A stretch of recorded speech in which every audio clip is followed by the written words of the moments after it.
Bonjour à tous et bienvenue dans La Lettre Pro, le podcast IA, où chaque jour nous vous apportons les dernières nouvelles de l'industrie de la radio et du podcast, automatisées par l'intelligence artificielle. Aujourd'hui, nous couvrons plusieurs sujets passionnants.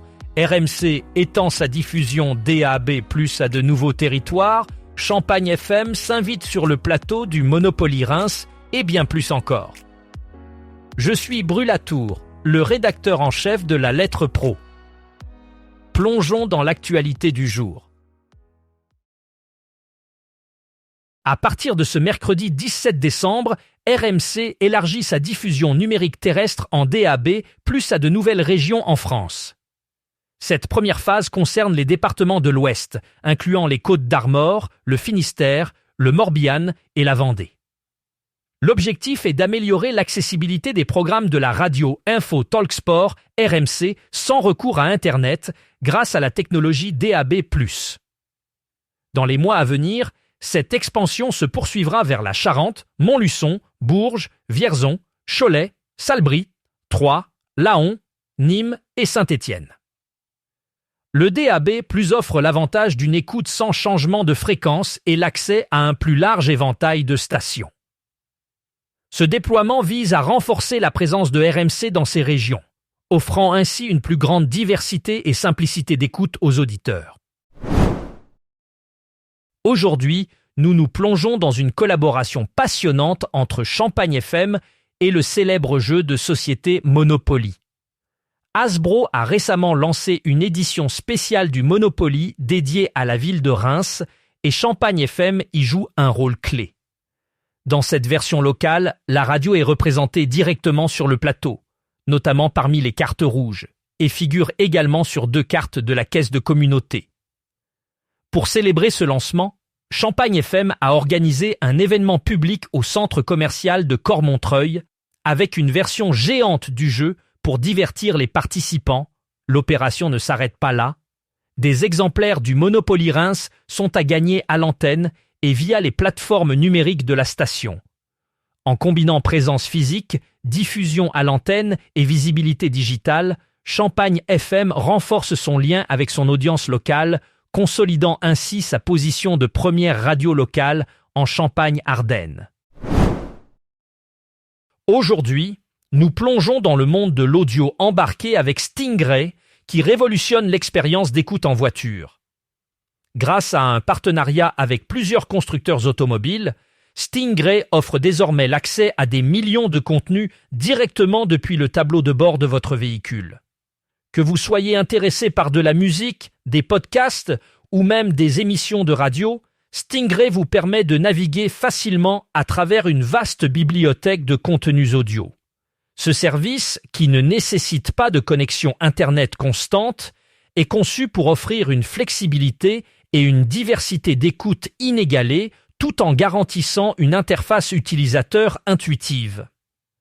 Avec cette innovation, Stingray vise à redéfinir la façon dont les conducteurs et passagers consomment de l'audio en déplacement, rendant chaque trajet plus agréable et enrichissant.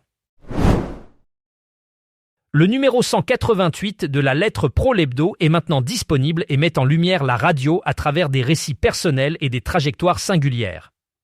Ce numéro explore les coulisses d'un média en mutation permanente entre exposition accrue et quête de sens. Marion Gagnon livre un témoignage rare avec l'envers du micro, retraçant 20 ans de carrière marquée par des défis et une notoriété amplifiée par les réseaux sociaux. Ce récit intime, adressé à son fils, interroge la place de la radio musicale dans un écosystème médiatique brutal et instantané. Le numéro s'intéresse également à Angie, animatrice à Kiss FM, dont le parcours illustre une autre facette de la radio contemporaine. Entre passion pour la voix, théâtre et chant, elle incarne aujourd'hui une voix féminine affirmée dans un média en recomposition. Ce numéro propose aussi la playlist de la rédaction, les chiffres clés de la semaine et une sélection d'études audio. Récemment, une étude a révélé que les femmes sont moins nombreuses à écouter des podcasts par rapport aux hommes. Cependant, lorsqu'elles s'engagent dans un podcast, elles ont tendance à écouter plus longtemps. Cette tendance intrigante soulève des questions sur les préférences et les habitudes d'écoute des femmes. Les facteurs potentiels incluent le manque de contenu ciblé spécifiquement pour elles, ou peut-être une perception que le podcasting est dominé par des voix masculines. En réponse à ces défis, de nombreux créateurs de contenu cherchent à diversifier leurs offres pour attirer et retenir un public féminin plus large. L'étude souligne l'importance de comprendre les dynamiques d'engagement pour développer des stratégies efficaces qui répondent aux attentes des auditeurs féminins. En fin de compte, il s'agit d'une opportunité pour l'industrie du podcast de s'adapter et de croître en intégrant des perspectives variées et inclusives.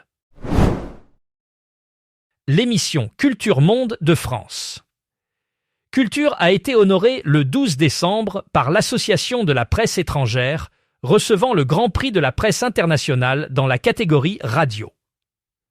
Ce prestigieux prix a été attribué à Julie Gacon et Mélanie Chalandon, respectivement productrices et productrices déléguées de l'émission.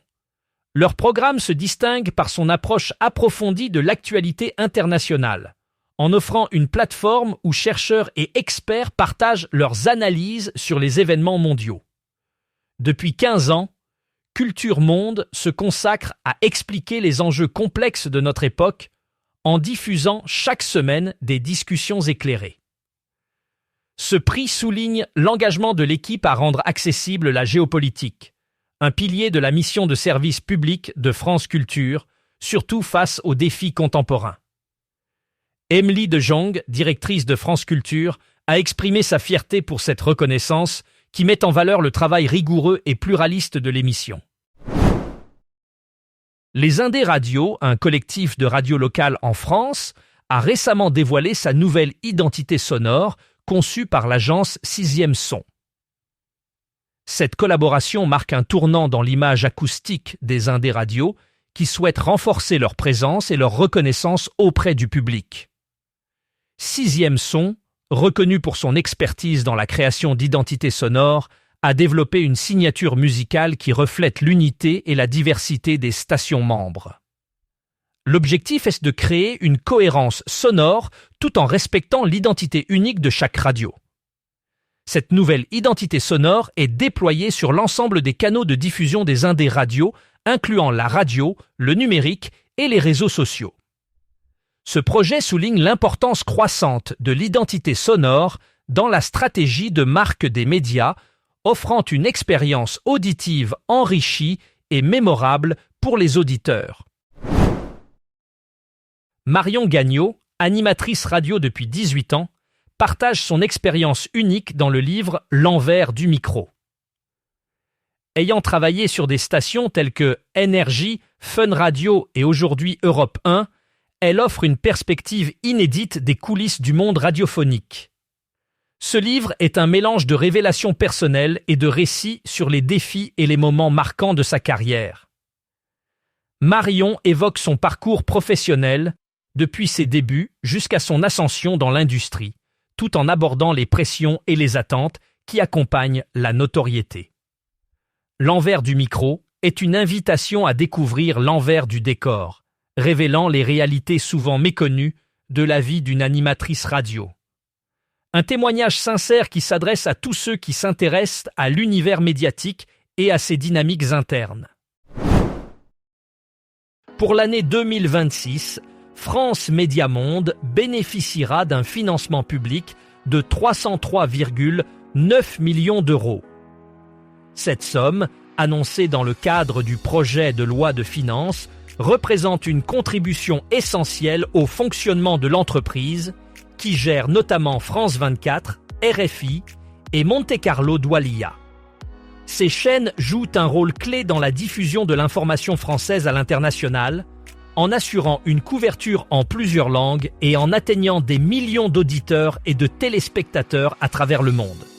Ce financement permettra à France Média Monde de poursuivre sa mission de service public en améliorant ses infrastructures, développant ses programmes et renforçant sa présence numérique.